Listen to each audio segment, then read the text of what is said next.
Who's got the first question? I'd like to start with John Jones. John, for a lot of your career, people have been talking about you fighting in New York, Madison Square Garden. To finally be here, days away from doing it, what does the emotions feel like right now? Oh, it just feels great. What's up, New York? How we doing? How we doing, New York? Let's hear you. Woo!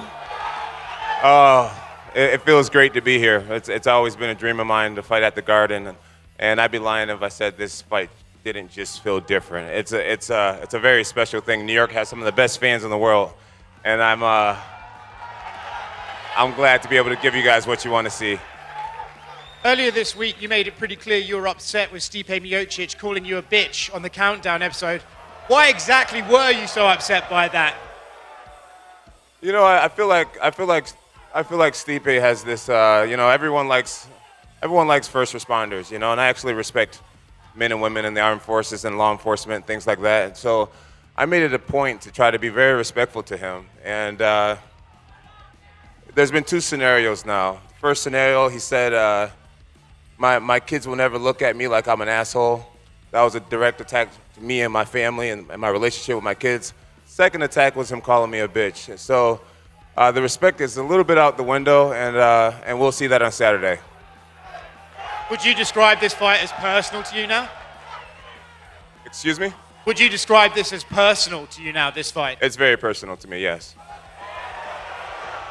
For you, Stipe, are you kind of surprised to hear his reaction to that? And do you even feel like you want to apologize for some of those things you said? I mean, I don't remember saying when my kids look. I don't remember saying that when my kids look at me like an asshole. That was no direct thing to him, and that when I said "bring it on, bitch," it was pretty much he was calling me out, telling me he's gonna beat my ass in front of a whole arena of people. So, sorry for defending myself. I apologize. He said it's personal. Do you feel like this is personal now? I mean, I think every fight's personal no matter what. I think you're fighting another man, another octagon, it's just you against him, and it's always personal. You brought your fire helmet with you today. I'm curious, what was the thinking in displaying that for us this afternoon? FDNY gave me this right before I came on stage. Those men are awesome. Those are heroes right there, and I just it was amazing to get that gift. I got goosebumps. A couple of questions for you, Dana. Dana, it seems like the fighters are going to be competing in the old gloves this weekend. Can you tell us why that is? Because there were a lot of complaints about. We originally created these gloves to stop eye pokes, and we had good intentions with them. They didn't work out. People weren't happy with them. So I actually made the decision, called our chief operating officer Lawrence and said, I'm switching the gloves. I want new the old gloves back. So, is it going to be the old gloves moving forward now? Yes. Okay. And last one from me. The new gloves are now the old gloves. Okay. And last one from me. We all know that this Saturday has to take place, but for you personally, do you still want to see the winner of this fight Tom Aspinall to unify the heavyweight title? Was that for me? Yeah. What's the question? Do you want to see the winner fight Tom? The winner should absolutely fight Tom.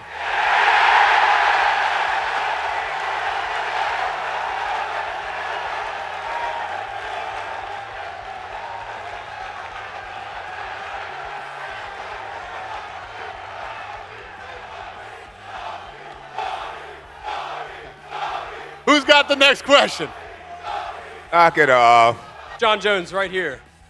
What is your reaction to Dana saying the winner of this fight has to fight Tom, that you won't be fighting Alex if you win? I have no reaction. Right now I'm focused on Saturday. Saturday's just a few days away, and that's the biggest thing for me right now.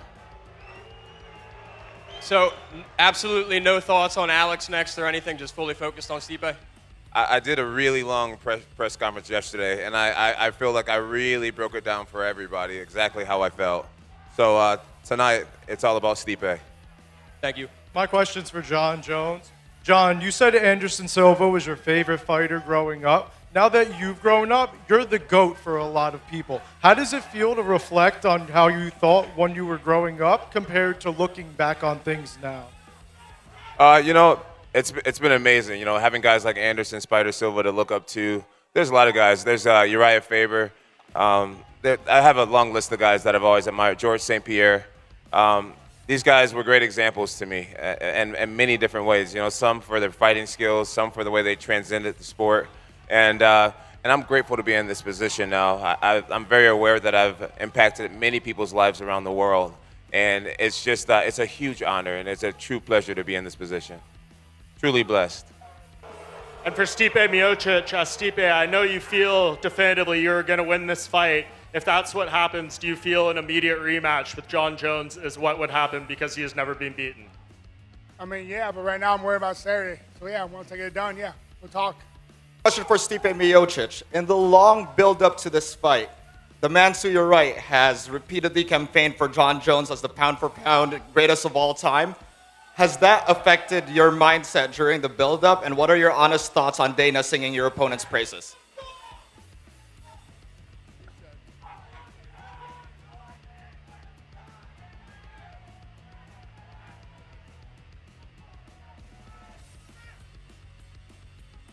I mean, nothing new. I mean, John's done well. I mean, he's pound for pound. He's the best. You know, they call him the GOAT, and it is what it is. I mean, nothing new to me. And listen, I train just as hard as anyone else.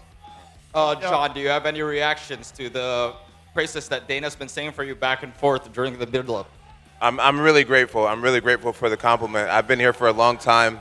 I've beat generations of fighters, and I believe Dana knows what he's talking about. So I'm grateful for it, and I try to live up to it with every performance. Question for Jon Jones. John, you've just heard the reaction from the crowd and Dana's reaction of what they expect next in the heavyweight division. I know that you've given answers this week that don't align, obviously, and hopefully at one point we might get aligned.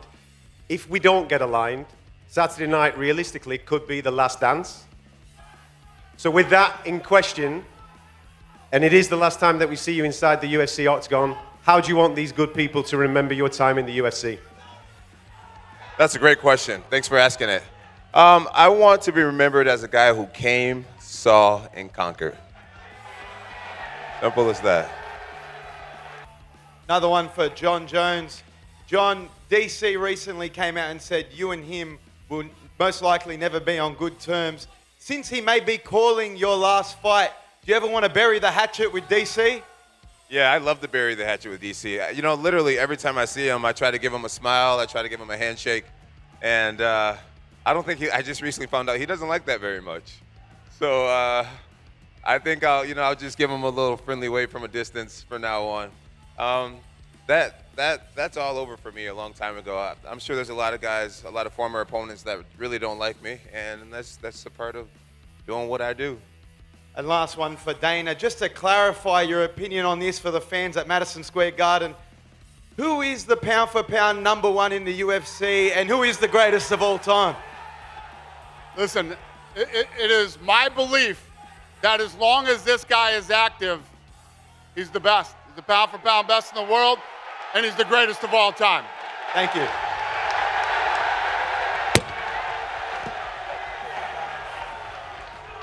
I'll Go ahead, be sir. right on Saturday, too. Appreciate it, Dana. Questions for Stipe. Stipe, you've been an underdog betting-wise against Fabricio Verdum, Junior Dos Santos, Francis DC, but you're coming in as the longest odds of your entire career right now. Why do you think the public has overlooked your ability to step back in the ring and get it done? I don't care. I've never cared about the odds. You know, Vegas hates me, and I'm going to keep it that way. Go ahead. Hi, Dana. Not long time ago, there was changes in the rules. 12-6 elbows now allowed. Did that mean that you will try to remove one loss from the Jones record? And Jones, how is it important to remove this loss from your record? For a long time, you know, the Nevada State Athletic Commission is looked at as the gold standard, and it always has been. Everybody looks to Nevada. At that point in time, when that happened, we had the weakest commission ever in Nevada, and literally the worst referee of all time. I tried to get that removed. I don't think it's possible, and you know, it's the thing that's going to stain his record forever. I mean, the real fans know he didn't lose the fight, but it is what it is. I think that's always going to be there, unfortunately. Thank you. Question for Jon Jones over here. We kind of see you've assembled a team of Avengers in your corner for this fight. What do you have to say about the guys in your corner? Gable, Stevenson, Gordon, Ryan, your friend Osi over there. Man, you know, I'm really blessed to be surrounded by really great men and women in my life.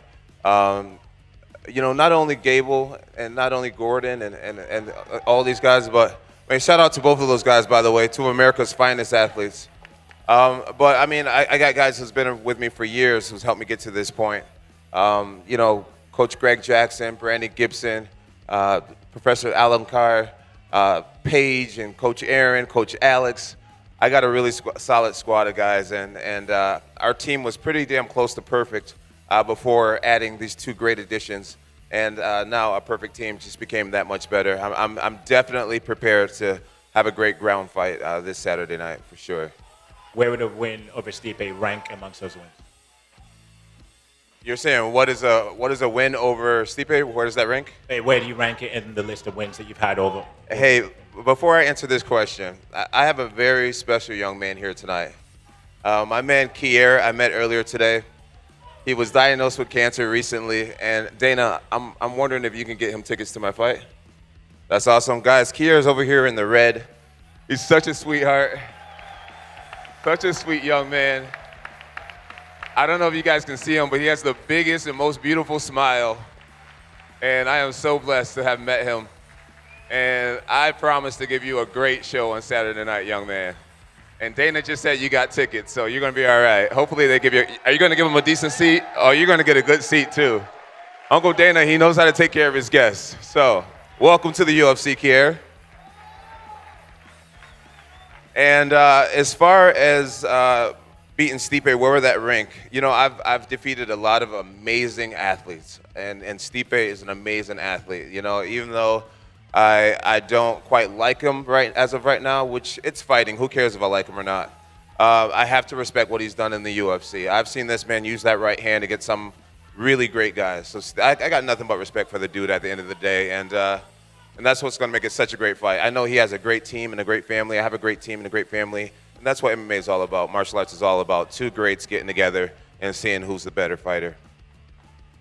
Stipe, down here to your right as well, same question to you. Where would you rank a win over John in the list of wins that you had in your career? I mean, John pretty much summed it up right there, man. I mean, I'm not much of a talker, as you know, but like you said, he's got a great team, great family, as do I. And this man, it's some fireworks on Saturday, and I can't wait.